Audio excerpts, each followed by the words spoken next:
Hello everyone, कैसे हैं आप सब लोग। आशा करती हूँ सभी स्वस्थ और मस्त होंगे और अपने जीवन में बेहतर कर रहे होंगे, बहुत ही बेहतर कर रहे होंगे और चैनल को सब्सक्राइब कर लिए होंगे। अभी तक मैंने देखा एनालिटिक्स तो 65% लोग ऐसे हैं जो वीडियोस तो रेगुलरली देख रहे हैं लेकिन चैनल को सब्सक्राइब नहीं किया है। तो जल्दी से सब्सक्राइब कर लो यार, आप लोग का इसमें कुछ भी नहीं जाता, लेकिन ये हमारा मोटिवेशन बहुत हाई कर देता है। It really motivate us a lot. ये हमें आपके लिए पीपीटीज बनाने में या आपके लिए क्वेश्चन सॉल्व कराने में बहुत हेल्प करती है। हमें बहुत ही मोटिवेटेड फील होता है अगर आप लोग कुछ अच्छा कमेंट में लिखते हो या चैनल सब्सक्राइब करते हो, लाइक करते हो। तो क्या कर रहे हो, जल्दी से लाइक सब्सक्राइब और शेयर करो, अपने फ्रेंड्स के साथ भी शेयर करो जो इस तरह के का प्लेटफॉर्म ढूंढ रहे हैं जहाँ प्रीवियस ईयर क्वेश्चन का डिस्कशन कराया जाता हो विथ डिटेल एक्सप्लेनेशन। क्योंकि यहाँ हम एक ऑप्शन सही टिक करके नहीं आगे बढ़ जाते, यहाँ हम चारों ऑप्शंस को डिस्कस करते हैं कि ये ऑप्शन सही है तो क्यों सही है, ये बाकी के तीनों ऑप्शंस गलत है तो क्यों गलत है। तो ये इससे हमारी प्रीवियस ईयर क्वेश्चंस करने के साथ साथ समझ भी डेवलप हो जाती है टॉपिक से रिलेटेड। तो और आपको ये पता भी होगा, बहुत सारे टीचर्स, बहुत सारे लोगों ने आपको ये बताया होगा कि सीटेट अगर पास करना हो तो लगभग 70-80% प्रीवियस ईयर क्वेश्चन ही रिपीट होते हैं। तो प्रीवियस ईयर क्वेश्चन कर लो, उससे आपका आराम से 120, 125, 30 क्वेश्चन नंबर्स आ जाएंगे। इनफैक्ट मेरे खुद के मैंने लगभग ज़्यादा से ज़्यादा 10-15 दिन की तैयारी की रही होगी। मैंने दिसंबर 2022 का एग्ज़ाम दिया था, तो उसमें मेरा 29 दिसंबर को एग्ज़ाम था और मैंने कुछ खास पढ़ाई नहीं की थी। मुझे लगा एग्ज़ाम आगे जाएगा और उसके पहले भी दिसंबर में ही मेरा एक और एग्ज़ाम था, तो मैं उसकी तैयारी कर रही थी ज़्यादा। तो मैंने सोचा ये एग्ज़ाम दे लूँगी, उसके बाद मैं सीटेट की तैयारी करूँगी। लेकिन सीटेट में मेरा जल्दी ही एग्ज़ाम लग गया, तो मेरा वो एग्ज़ाम खत्म हुआ, उसके बाद 29 दिसंबर को मेरा एग्ज़ाम था और आई थिंक 16 दिसंबर को वो एग्ज़ाम था मेरा। तो उसका उसका एग्ज़ाम देने के बाद मैंने सीटेट की तैयारी चालू की और 10 से 15 दिनों में ही मैंने 115 मार्क्स स्कोर किए। तो वो इसी प्रीवियस ईयर क्वेश्चन से ही हुए हैं और मैंने कुछ इंपॉर्टेंट टॉपिक्स पढ़े थे ईवीएस और सीडीपी के, और मैथ्स में 10 से 12 फॉर्मूले याद किए थे, उसी फॉर्मूले से सारे क्वेश्चन सॉल्व हो गए थे। अगर आप लोग कमेंट में बताओगे कि आपको चाहिए वो वीडियो, वो टॉपिक्स, तो मैं आपको एक वीडियो डिटेल में बना के उसमें बता दूंगी कि कौन कौन से टॉपिक्स थे जो मैंने पढ़े थे और कौन कौन से ईवीएस के टॉपिक्स थे, मैथ्स के वो फॉर्मूले, सारा कुछ मैं आपको उस वीडियो में प्रोवाइड कर दूंगी। तो अगर आपको चाहिए हो तो कमेंट में ज़रूर बताइएगा। और प्रीवियस ईयर क्वेश्चन कितना इंपॉर्टेंट है वो मैंने आपको बता दिया। ये सारी बातें बताने का उद्देश्य यही था कि प्रीवियस ईयर क्वेश्चन बहुत इंपॉर्टेंट है, उन्हें अच्छे से करिए। सिर्फ आंसर्स रख के आप सीटेट क्वालिफाई नहीं कर सकते, आपको आंसर्स की समझ होनी चाहिए। ये आंसर सही है तो क्यों सही है। अगर समझ डेवलप्ड है तो आप क्वेश्चंस आराम से टैकल कर जाएंगे और ये प्लेटफॉर्म आपकी समझ ही डेवलप कराता है। इस वजह से चैनल को सब्सक्राइब कर लीजिए, अपने फ्रेंड्स के साथ भी शेयर करिए ज़रूर से। चलिए, बातें बहुत सारी कर ली। ये आपको पता ही होगा कि इन्वायरमेंट हमने 1 से 15 तक क्वेश्चंस डिस्कस कर लिए थे और 16 से बाकी के 30 क्वेश्चंस आते हैं ईवीएस से, तो बाकी के 30 तक हमें डिस्कस करना था, लेकिन हेल्थ की वजह से लगभग काफ़ी डिले हो गया, 6-7 दिन का डिले हो गया इसमें करने में। तो आज वो बाकी के 15 क्वेश्चंस करेंगे। 15 क्वेश्चंस हमने ऑलरेडी कर लिए हैं एनसीईआरटी के। आज ईवीएस की पेडागोजी पार्ट डिस्कस करेंगे, ठीक है। तो चलिए वीडियो में आगे बढ़ते हैं, वीडियो काफ़ी वरना लंबा हो जाएगा बाकी बातें। ये the advantage of teaching EVS in blended hybrid learning mode are. फिर 4 ऑप्शंस दिए गए हैं। इंग्लिश का हो गया, अभी हम लोग हिंदी पे चलते हैं। मिश्रित लर्निंग मोड में ईवीएस पढ़ाने के फायदे हैं। ए दिया गया, विद्यार्थी कहीं से भी कक्षा में शामिल हो सकते हैं। बी दिया गया, विद्यार्थी को शिक्षक एवं साथियों से बातचीत करने को मिलता है। सी दिया गया है, विद्यार्थियों को कक्षा के दौरान चौकन्ना रहने की आवश्यकता नहीं है। और डी दिया गया है, विद्यार्थी अपने ऑनलाइन से सीखी हुई बातें घर समुदाय में पूरक गतिविधियों से पूरा कर सकते हैं। तो चौकन्ना रहने की आवश्यकता नहीं है, ये ऑप्शन पहले ही गलत हो जाएगा, क्योंकि हाइब्रिड टीचिंग में भी बच्चों को एक्टिव रहना पड़ेगा, क्योंकि टीचर्स उन पर भी ये ध्यान देते रहते हैं कि बच्चे कर क्या रहे हैं। तो ये ऐसा नहीं है कि बच्चों को चौकन्ना नहीं रहना पड़ेगा, तो ये ऑप्शन इसमें गलत हो जाएगा, सी वाला। ए दिया गया विद्यार्थी कहीं से भी कक्षा में शामिल हो सकते हैं। ये फायदा रहता है हाइब्रिड टीचिंग में, मिश्रित लर्निंग में, कि बच्चे कहीं से भी कक्षा में शामिल हो सकते हैं। मामा के यहाँ गए वहां से शामिल हो जाए, मौसी के यहाँ वहां से शामिल हो जाए, तो ये एडवांटेज है। ठीक है, फिर क्या है, विद्यार्थियों को शिक्षक एवं साथियों से बातचीत करने को मिलता है। ये भी एक फायदा है कि वो शिक्षक और साथियों से बातचीत कर सकते हैं, अपने डाउट्स को डिस्कस कर सकते हैं, अपनी मिसकंसेप्शंस को भी क्लियर कर सकते हैं। तो ये भी एक सही ऑप्शन है। फिर डी दिया गया है विद्यार्थी अपने ऑनलाइन से सीखी हुई बातें घर समुदाय में पूरक गतिविधि से पूरा कर सकते हैं। तो ये बात भी सही है कि अपने घर समुदाय से वो पूरक गतिविधि द्वारा उसे पूरा कर सकते हैं। तो ए बी डी सही है, तो ये तीसरा ऑप्शन इसमें सही हो जाएगा, A B D. Next question देखते हैं 77। Which of the following is a feature of synchronous online teaching of EVS pro video? फिर 4 ऑप्शन दिए गए हैं। ये निम्नलिखित में से कौन सी वीडियो कॉन्फ्रेंसिंग ऐप के माध्यम से EVS पढ़ाने के समकालीन सिंक्रोनस शिक्षक की विशेषता है? फिर 4 ऑप्शन दिए गए हैं। पहला दिया गया है शिक्षक किसी भी विषय में कक्षा में शामिल विद्यार्थी किसी भी समय कक्षा में शामिल हो सकते हैं। तो ऐसा नहीं है, उन्हें समय से कक्षा में शामिल होना पड़ेगा, तभी वो संपूर्ण जानकारी ले पाएंगे। दूसरा दिया गया है शिक्षक और विद्यार्थी वास्तविक समय में बातचीत करने में सक्षम है।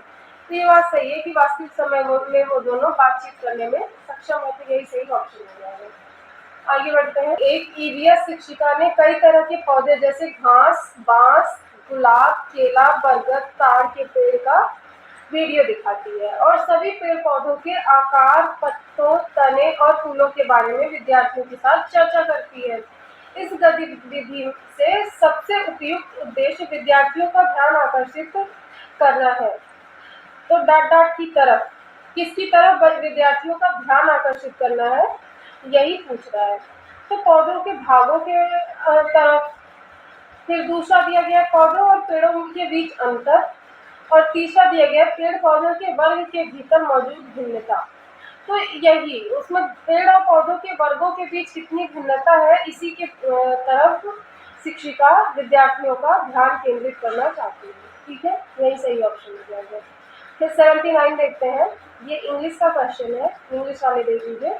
आइए हम लोग हिंदी पे चलते हैं। क्वेश्चन नंबर 79 लिखा गया है, रीता एक ईवीएस शिक्षिका थीम खाद्य पढ़ाते हुए कक्षा 5 के विद्यार्थियों को पड़ोस के घरों में विभिन्न खाद्य संरक्षण विधियों का सर्वेक्षण करने के लिए कहती है। इस सर्वेक्षण का सबसे अधिक उपयुक्त उद्देश्य होगा। फिर ABCD करके 4 ऑप्शन दिए गए हैं। आइए देखते हैं। ए दिया गया है विभिन्न व्यक्तियों के प्रति संवेदनशील बनाना, तो ये सही हो जाएगा। ठीक है। बी दिया गया है सर्वेक्षण करने की कौशल क्षमता का आकलन करना। ये आकलन का उद्देश्य नहीं है, ये संवेदनशीलता का उद्देश्य है, तो ये गलत हो जाएगा बी वाला। सी दिया गया है समुदाय से प्रत्यक्ष रूप से जानकारी एकत्र करने का अवसर प्रदान करना, ये भी सही हो जाएगा। डी दिया गया समुदाय के साथ बातचीत करने का अवसर प्रदान करना, ये भी सही हो जाएगा। ये देखिए यहाँ पे अवसर दिया गया है, यहाँ पे भी अवसर दिया गया है, लिखा हुआ है अवसर प्रदान करना, यहाँ पे भी लिखा गया अवसर प्रदान करना। तो जहाँ पे भी आपको ये अवसर प्रदान करना शब्द दिखे, या भ्रमण करके सीखना दिखे, या फिर बातचीत करके डिस्कशन करके सीखना दिखे, तो ये सब बहुत ही पॉजिटिव टैग वर्ड है। अगर ऐसा कुछ आपको दिख रहा है तो जान लीजिए वो ऑप्शन हमेशा सही ही रहेगा। तो इस वजह से ए सही था, बाकी के सी डी भी सही हो गया, तो यही मुझे लगता है ये दूसरा ऑप्शन इसमें सही हो जाएगा। नेक्स्ट क्वेश्चन नंबर 80 देखते हैं। Which of these are objective of teaching EVS at primary stage according to the present curriculum? फिर ये 4 ऑप्शंस इसमें दिए गए हैं। आइए हिंदी में भी क्वेश्चन देख लें। वर्तमान पाठ्यचर्या के अनुसार प्राथमिक स्तर पर EVS के उद्देश्य कौन से हैं? ए दिया गया प्राकृतिक, सामाजिक और सांस्कृतिक वातावरण के बीच संबंधों का पता लगाने और समझ विकसित करने के लिए विद्यार्थियों को प्रशिक्षित करना। और बी दिया गया है विद्यार्थियों को पर्यावरण संबंधी मुद्दों के बारे में जागरूकता विकसित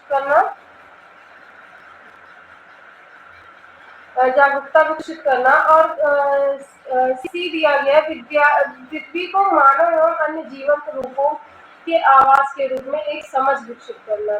और डी दिया गया है ईवीएस के विभिन्न शिक्षण शास्त्र को समझाना।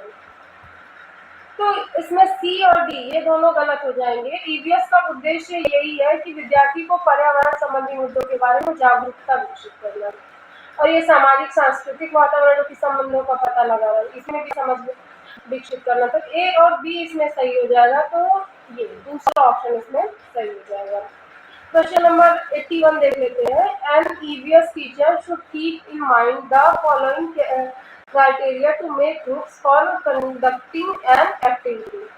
एक एक्टिविटी कराने के लिए कौन से क्राइटेरिया एक ईवीएस टीचर को ध्यान रखने चाहिए, यही पूछ रहा है। 4 ऑप्शन दिए गए हैं, आइए हिंदी में भी देखिए। एक ईवीएस शिक्षिका को गतिविधि आयोजित करने के लिए समूह बनाने के लिए निम्न मानदंडों को ध्यान में रखना चाहिए। पहला दिया गया उनके संज्ञानात्मक स्तर के अनुसार समूहीकरण करें और संज्ञानात्मकता मापी थोड़ी जा सकती है और सभी बच्चों को समान मानना रहता है क्योंकि ये अधिक संज्ञानात्मक है या ये कमजोर है, तो ऐसा नहीं करना होता है। सभी बच्चों को समान दृष्टि से देखना होता है, समान आंकना होता है। इस वजह से ये ऑप्शन गलत हो जाएगा। दूसरा क्या दिया गया, लिंग के आधार पर बालक एवं बालिकाओं को अलग समूहीकरण करना, तो लिंग भेद भी नहीं करना होता है, तो इस वजह से ये ऑप्शन भी गलत हो जाएगा। नेक्स्ट क्या दिया गया, पूरी कक्षा में से जितने समूह बना सके बना दे, ये भी गलत है। कुछ डिसाइड करके समूह बनाया जाएगा कि ऐसे ही जितने समूह बना सके बना ले, ऐसा नहीं है। फिर चौथा दिया गया समूह के बीच सहभागिता एवं प्रतिभागिता के आधार पर समूह बनाए। अब देखिए यहाँ आ गया ना, समूह किस आधार पर बनाया जा रहा है, सहभागिता और प्रतिभागिता के आधार पर, ना कि पूरी कक्षा में जितने समूह बना सके बना ले, समझ रहे? तो इस वजह से ये चौथा ऑप्शन इसमें सही हो जाएगा। क्वेश्चन नंबर 82 देखते हैं। The nature of EVS curriculum at the primary level is, तो प्राइमरी स्तर पर ईवीएस का करिकुलम किस आधार पर होना चाहिए, वही 4 ऑप्शन में देखिए पूछ रहा है। प्राथमिक स्तर पर ईवीएस के पाठ्यक्रम की प्रकृति है, पहला दिया गया है समावेशी प्रासंगिक थीम आधारित, यही सही है। इंक्लूसिव है, प्रासंगिक भी है और थीम आधारित भी है। ईवीएस की कितनी थीमें हैं, 6 थीमें हैं ईवीएस में, उनकी सब थीमें भी है। क्वेश्चन नंबर 83 देख लेते हैं। While choosing stories of introduced EVS concepts, a teacher needs to keep the following points in mind. अब कौन से पॉइंट्स माइंड में रखने होते हैं वही पूछा जा रहा है और हमें इन्हीं ऑप्शन में से एक सिलेक्ट करके बताना है। आइए देखते हैं। कहानियों के माध्यम से ईवीएस अवधारणाओं को पेश करने के लिए एक शिक्षिका को निम्नलिखित बातों का ध्यान रखना चाहिए। ए दिया गया है, कहानियों को किसी अवधारणा के बारे में गलतफहमी की रचना नहीं करना चाहिए। डी दिया गया है, तो कहानियों को लिंग, जाति, धर्म और अन्य सामाजिक समूहों से संबंधित कोई रूढ़िवादी विचारों को चित्रित नहीं करना चाहिए। सी दिया गया, कहानियां मजेदार और मनोरंजक होनी चाहिए। और डी दिया गया, कहानियां ऐसी होनी चाहिए कि विद्यार्थी उससे जुड़ाव महसूस करे। आइए एक एक करके चारों ऑप्शंस को डिस्कस करते हैं। पहला दिया गया है, कहानियों को किसी अवधारणा के बारे में गलतफहमी रचना नहीं करनी चाहिए, तो ये सही बात है कि बच्चों को कोई कहानी सुना दी है ऐसी झूठी मोटी कि वो उसमें मिसकंसेप्शन पैदा हो गया, गलतफहमी हो गई कि अब जैसे इस टाइम तो ज्यादातर सब ये आयरन मैन, एवेंजर्स का देखते हैं, तो मैंने देखा मेरे घर के मेरे चाचा के 2 बच्चे हैं, वो भी यही एवेंजर्स, आयरन मैन, ये सब इन लोग को देखते हैं, ये उड़ रहे हैं, तो ये मतलब इनको ये कहानियां बताओ तो ये सच समझते हैं। इनको लगता है थॉर भी कोई है, कैप्टन अमेरिका कोई है, कोई मतलब ऐसा इनको लगता है सच में का कोई मार्वल सिनेमैटिक यूनिवर्स है जिसमें थॉर है, हल्क है, तो उन लोग को ये रियल लगता है। तो ऐसा मिसकॉन्सेप्शन लेकिन बच्चों में डेवलप नहीं होना चाहिए, तो इस वजह से ये ऑप्शन जो है सही हो जाएगा कि बच्चे मिसकंसेप्शन ना डेवलप करें अपने माइंड में, जो कि हुआ है मेरे भाइयों में। चाचा के जो दोनों हैं उन लोग को लगता है कि ऐसा रियल है, आयरन मैन मर गए थॉर को मारने के चक्कर में, तो ऐसा नहीं होना चाहिए। बी क्या दिया गया, कहानियों को लिंग, जाति, धर्म और अन्य सामाजिक समूह से संबंधित कोई रूढ़िवादी विचारों को चित्रित नहीं करना चाहिए। ये बात भी एकदम सही है। या किसी भी लिंग, जाति, धर्म के आधार पर कोई भी रूढ़िवादी विचारधारा बच्चों में मतलब कहानियों के द्वारा चित्रित नहीं करनी चाहिए, क्योंकि वही कहानियां बच्चे सुनेंगे, सीखेंगे, फिर उन्हीं कहानियों से सीखेंगे, उनमें भी रूढ़िवादिता पैदा हो जाएगी। ये ऑप्शन भी सही हो जाएगा। फिर सी दिया गया, कहानियां मजेदार व मनोरंजक होनी चाहिए। देखिए, ये जरूरी पॉइंट नहीं है। अगर कहानियां मजेदार है तो अच्छी बात है, लेकिन मजेदार मनोरंजक नहीं है तो उसमें हम मिसकंसेप्शन या कुछ गलत फहमियां डालकर उसे मजेदार और मनोरंजक नहीं बनाएंगे। अगर वो नहीं है तो चलेगा, लेकिन कहानियां हमें सीख दे, सही सीख दे, ऐसी होनी चाहिए। मजेदार और मनोरंजक कम भी होंगे तो चलेगा। ठीक है, तो ये सी ऑप्शन गलत हो जाएगा। डी क्या दिया गया, कहानियां ऐसी होनी चाहिए कि विद्यार्थी उससे जुड़ाव महसूस करे। हाँ, तो जुड़ाव वाली कहानियां होनी चाहिए, बच्चे जुड़ाव थोड़ा महसूस कर ले, वरना कहानियां सुनेंगे ही नहीं, बोर हो जाएंगे, इंटरेस्ट ही नहीं पैदा होगा। तो जुड़ाव होना चाहिए, महसूस करेंगे बच्चे। तो इसमें ए बी डी यही 3 ऑप्शन सही है। ये तीसरा ऑप्शन इसमें सही हो जाएगा। क्वेश्चन नंबर 84 देख लेते हैं। An EVS teacher will ask her student to do which of the following activities to calculate mapping skills in them। फिर 4 ऑप्शन इसमें दिए गए हैं। चूज द करेक्ट ऑप्शन लिखा गया है। हिंदी में भी देख लें। एक ईवीएस शिक्षक अपने विद्यार्थियों में मानचित्रण कौशल को मन में बैठाने के लिए निम्न क्रियाकलापों में से किनको करने के कहेगा। फिर 4 ऑप्शन दिए गए हैं।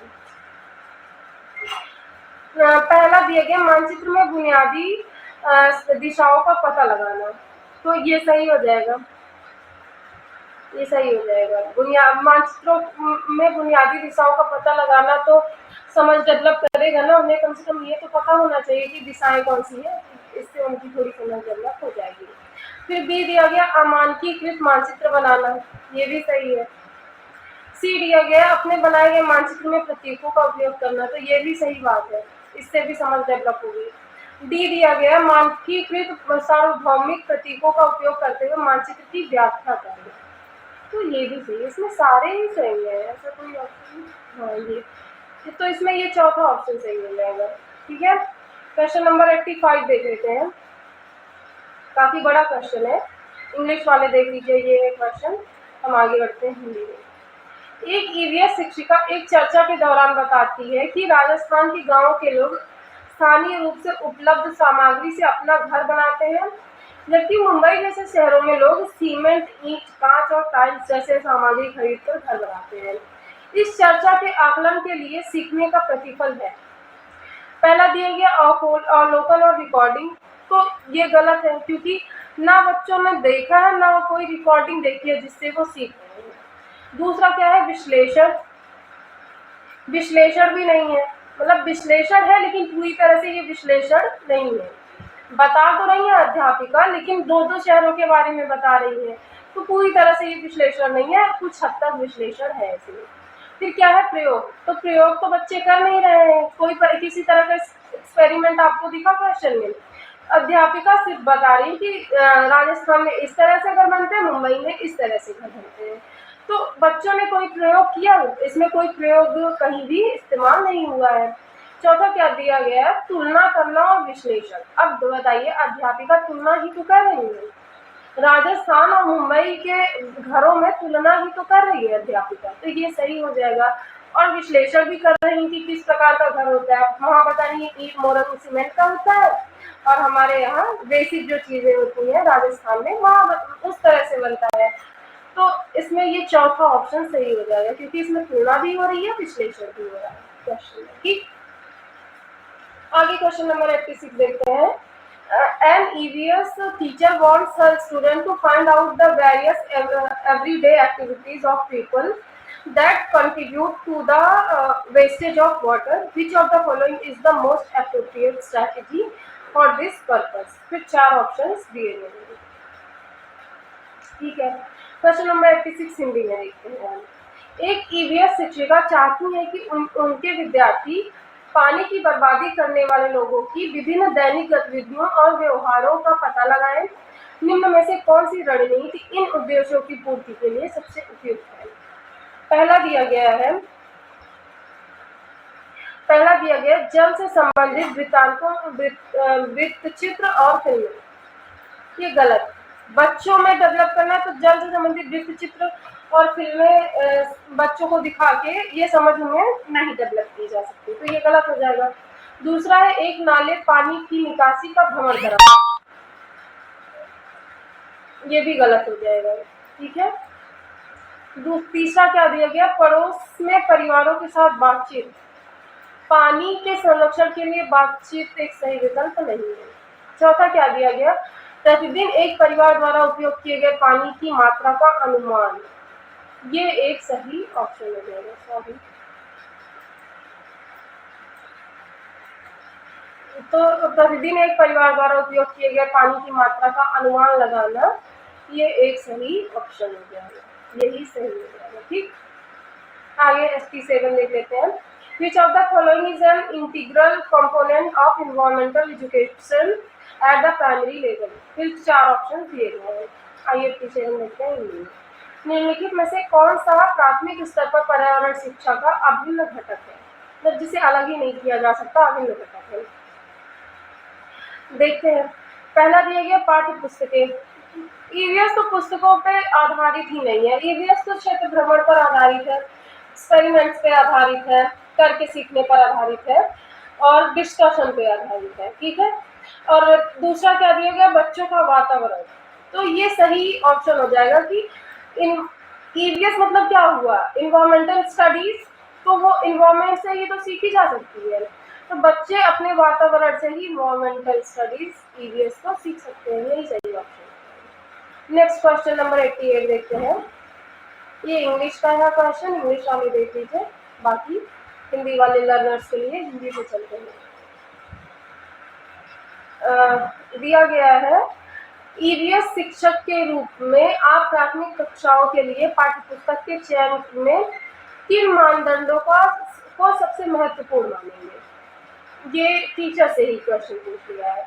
ए दिया गया है पाठ्यपुस्तक में लिंग, जाति और धर्म से संबंधित कोई रूढ़िवादिता नहीं होनी चाहिए। अभी पिछले क्वेश्चन में भी था कि रूढ़िवादिता नहीं होनी चाहिए, वरना बच्चे बचपन से अगर वही चीजें पढ़ेंगे, वही चीजें सीखेंगे, तो उनके दिमाग में सबकॉन्शियसली ये चीजें रह जाएंगी। और हमें ऐसा नहीं करना, हमें सारी रूढ़िवादिता को, ये सब चीजों को, गलत चीजों को खत्म करना है। बी दिया गया है पाठ्यपुस्तक में भाषा मानक भाषा होनी चाहिए। मानक भाषा, मानक कोई भी चीज गलत ही होगी। स्टैंडर्ड चीजें बच्चों को पढ़ाने में नहीं यूज की जाती हैं, उन्हें फ्लेक्सिबल चीजें यूज कराई जाती है। सी दिया गया पाठ्यपुस्तक की कीमत कम और वह पतली होनी चाहिए। पाठ्यपुस्तक आधारित हमें शिक्षा देनी ही नहीं है, तो उसकी कीमत और पतले होने से कोई खास फर्क पड़ता नहीं है। डी क्या दिया गया? पाठ्यपुस्तक सचित्र और आकर्षक होनी चाहिए। ये एक तरह से सही हो सकता है कि अगर पाठ्यपुस्तक एक सचित्र होगा और आकर्षक होगा तो बच्चे उसे पढ़ेंगे और उससे सीखेंगे, तो डी भी सही हो जाएगा। तो ए और डी सही है, तो इसमें यही पहला ऑप्शन इसमें सही हो जाएगा। चलिए आगे बढ़ते हैं। क्वेश्चन नंबर 89 देखते हैं। दिया गया which of the following resource will be most appropriate to teach gender stereotype to students of class 5? ठीक है, आइए हिंदी में भी देख लें। कक्षा 5 के विद्यार्थियों को लिंग, जेंडर रूढ़िवादिता सिखाने के लिए निम्न में से कौन सा संसाधन सबसे उपयुक्त होगा? पहला दिया गया सदस्यों के बीच कार्य आवंटन का पता लगाने के लिए घर का सर्वेक्षण, तो ये सबसे एप्रोप्रिएट ऑप्शन होगा। अब आप पूछेंगे कैसे? तो सदस्यों के बीच कार्य आवंटन का पता लगाने के लिए घरों का सर्वेक्षण। अगर बच्चे पहली बात तो कई घरों में जाएंगे, सर्वेक्षण करेंगे, तो डिस्कशन होगा। कई अगर बच्चे घर में जा रहे हैं, क्लास के बच्चे, और वहाँ पूछ रहे हैं, बातचीत कर रहे हैं, तो उनकी पहली बात तो कम्युनिकेशन स्किल डेवलप होगी अच्छी, और ऊपर से बातचीत करके, डिस्कशन करके भी ईवीएस को पढ़ा जाता है, समझा जाता है। और नेक्स्ट चीज ये कि उन्हें इससे एक बेटर रिजल्ट मिलेगा, सही रिजल्ट मिलेगा, ऑथेंटिक रिजल्ट मिलेगा। कैसे? उन्हें वहाँ पे ये पता चलेगा कि खाना बनाना हर घर में वो लगभग पाएंगे कि हम अपने घर में भी देखेंगे। तो हमारे घर में भी अभी तक ये मान्यता मानी जाएगी कि खाना बनाना औरतों का काम है। बाहर के जो काम है जैसे खेती करना या फिर कुछ भी बाहर का काम जो भी है, तो वो मतलब घर के जो जेंट्स हैं, मर्दों का काम है। अब घर पे खाना बनाना, अब यहाँ तक कि जेंडर स्टीरियोटाइप यहाँ तक घुसा हुआ है कि वो कलरों में भी इसमें डिफरेंशिएट कर दिया है कि पिंक कलर लड़कियों को पसंद रहेगा, ब्लू कलर लड़कों को पसंद रहेगा। अगर कोई लड़की है और अगर ब्लू कलर पहननी है तो उससे ये पूछेंगे कि तुम ब्लू कैसे पहन सकते हो, तुम तो लड़की हो, तुम्हें पिंक पसंद होना चाहिए। अगर कोई लड़की बोल दी कि मुझे ब्लू कलर पसंद है, तो नहीं, तुम्हें पिंक पसंद होना चाहिए, तुम तो लड़की हो। और कोई कोई अगर लड़की पिंक कलर का टी शर्ट पहनी है, शर्ट पहनी है, तो उनको एम्बैरेस कर देंगे लोग, बोल के कि लड़कियों की तरह पिंक कलर पहना, लड़कियों की तरह।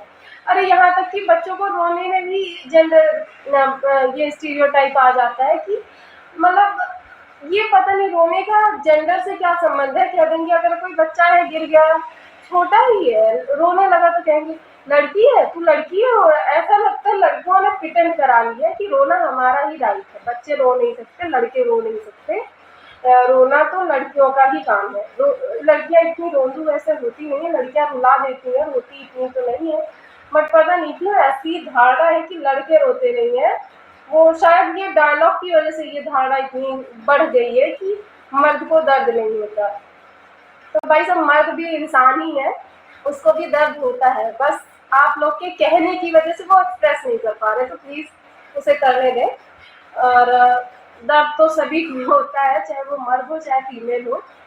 दर्द दर्द है, बॉडी है तो दर्द तो होगा ना। अगर सजीव बॉडी है, अगर मर चुकी है अंदर से तो फिर नहीं होगा, ठीक है, मान लेते हैं नहीं होगा, लेकिन अगर बॉडी में जान है तो दर्द होगा, ठीक है। तो ये जेंडर स्टीरियोटाइप काफी डीपली घुस चुका है कि ये काम लड़कियों का है, ये काम लड़कों का है। और लड़कियां बहरहाल अब बाहर भी काम कर रही हैं, लेकिन फिर भी घर में आने पे उन्हें इस चीज को फेस करना पड़ता है कि भले ही आप बाहर काम कर रहे हो, लेकिन घर में आओगे तब आपका काम है खाना बनाना। भले ही आप दोनों हस्बैंड वाइफ हैं तो साथ में काम करके घर में आए हैं, लेकिन घर में आने के बाद आप ही एक गिलास पानी देंगे उनको, और आप भी पियेंगे, और खाना तो आपको ही बनाना है क्योंकि आप फीमेल हैं। तो ये यही है एक तरह से जेंडर स्टीरियोटाइप की जो अवधारणा, जो कॉन्सेप्ट बना लिया गया और वही चलता जाए पीढ़ी दर पीढ़ी, तो वो जेंडर स्टीरियोटाइप है। और इससे घरों में सर्वेक्षण करने पर ये बातें पता चलेंगी कि ये कितने डीपली घुस चुका है हर घर में, ठीक है। तो इसमें ये पहला ऑप्शन सही हो जाएगा। नेक्स्ट क्वेश्चन नंबर 90 देखते हैं, और यही आज का लास्ट भी क्वेश्चन है। ये इंग्लिश का क्वेश्चन है। As an EVS teacher you have to give detail of your students level and proficiency in process skills in his report card. Which reporting method will be most appropriate? तो ये teacher के लिए question है कि कौन सा appropriate method होगा मतलब बच्चों की स्किल्स को दिखाने का, रिपोर्ट कार्ड बनाने का। 4 ऑप्शन दिए गए हैं, हिंदी में भी देख लीजिए। एक ईवीएस शिक्षक के रूप में आपको अपने विद्यार्थियों के रिपोर्ट कार्ड में प्रक्रिया कौशलों में दक्षता के स्तर का विवरण देना है। निम्न में से कौन सी रिपोर्टिंग सबसे उपयुक्त होगी? पहला दिया गया विवरणात्मक रिपोर्ट, दूसरा दिया गया है अक्षरों में ग्रेड, तीसरा दिया गया क्रम निर्धारण मापनी। तो यही सही ऑप्शन हो जाएगा, क्रम निर्धारण मापनी। तो बहुत बहुत धन्यवाद जो अभी तक इस वीडियो में बने हुए हैं। Thanks for watching and don't forget to subscribe, like and share. अपने फ्रेंड्स और फैमिली के साथ शेयर करिए। जो लोग सीटेट की तैयारी कर रहे हैं उनकी मदद करिए। और मुझे नहीं लगता कि प्रीवियस ईयर क्वेश्चंस का इससे बेटर डिस्कशन कोई करा रहा होगा या कोई करा पाएगा। खैर शेयर करिए। और जो लोग अभी तक वीडियो में बने हुए हैं तो आप लोगों के लिए बहुत सारी बेस्ट विशेष, क्योंकि आप लोग अपने फ्यूचर के लिए, अपने गोल के लिए बहुत ही सेंसिटिव हैं, बहुत ही एक्टिव है, और आप लोग बहुत ही आगे जाएंगे। ये हमारी बेस्ट विशेष है, और इसी तरह से कंटिन्यूअसली मेहनत करते रहिए। सफलता आपको जरूर एक न एक दिन मिलेगी।